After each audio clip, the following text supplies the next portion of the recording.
बात अपने जीवन में सदा उतार करें। घर में अगर तुलसी का क्यारा है तो तुलसी महारानी हमें ये बता देती है कि हमारे घर में सुख आने वाला है कि दुख आने। जैसे शनि अपना प्रकोप दे रहा है या शनि उतर रहा है, ये किसी से पूछने की जरूरत नहीं पड़ती, अपने आप मालूम पड़ जाता। कैसे? शनि कथा अगर आपने सुनी हो तो उसमें व्याख्यान आता है शनि कथा में, पांव की चप्पल बार बार टूट रही हो,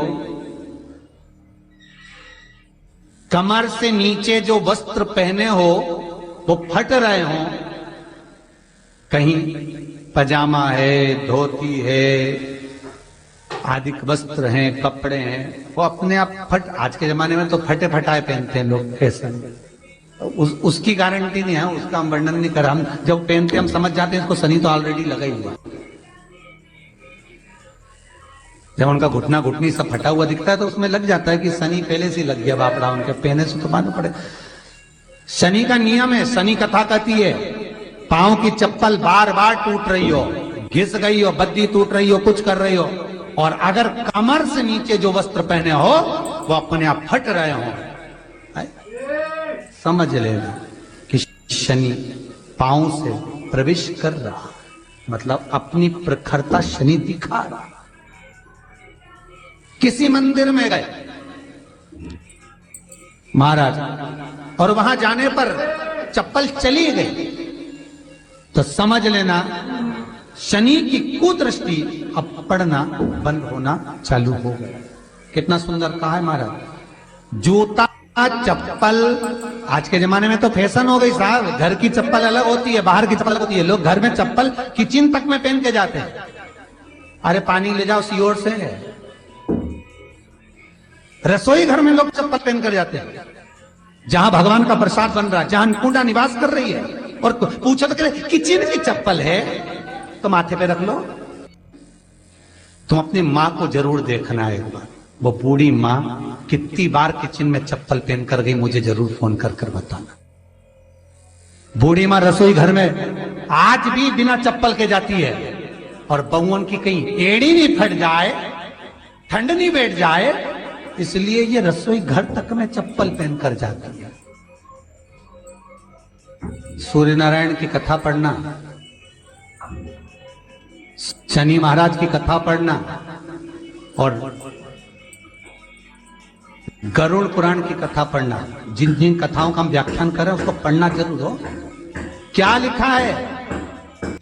घर के अंदर जब चप्पल जाती है, रोग, बीमारी, कष्ट, तकलीफ चालू हो जाती है। तुमने चप्पल क्यों पहनी? ठंड नहीं बैठ जाए, रोग नहीं बैठ जाए। घर के अंदर उतना बढ़ गया, एक कालीन बिछा दो, एक दरी बिछा दो, मोटा आसन बिछा दो जिस पर तुम चल लो। जरूरी है कि कई लोगों को हमने ये भी देखा कि कालीन पर भी चप्पल पहन के चल रहे, और ब्राह्मणों को भोजन परोस रहा है, गुरुजन को भोजन परोस रहा है, ठाकुर जी की थाली बना रहा है, ठाकुर जी का थाल लगा रहा है, तो भी चप्पल है पांव में। तेरा क्या होगा रे कालिया, क्या होगा? विचार तो करो। देह पड़ी रे जाए यहीं पर, फिर कुंडल और नगीना, क्या हरि नाम नहीं तो जीना। अभी भी सुधर जाओ रे, अभी भी सुधर जाओ, नहीं सुधरो तो सिधर जाओ रे, या तो सुधरो नहीं तो सिधरो, थोड़ा सुधरो। रसोई घर में अन्नपूर्णा रहती है। रसोई घर में शिव महापुराण की कथा कहती है, जब भगवान शंकर को मां जगत जननी भोजन करा रही थी, शंकर जी ने वर मांगा था अन्नपूर्णा।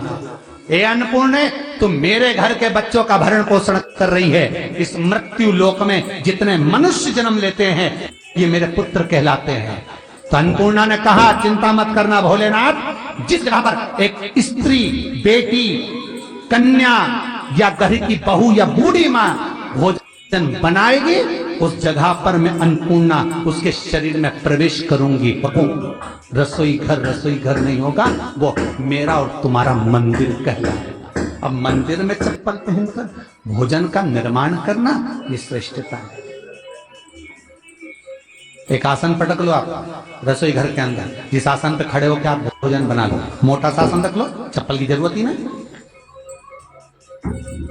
श्रीमद् भागवत कथा कर रही है, तुलसी का मात्र तो शनि अपनी दृष्टि बता देता है।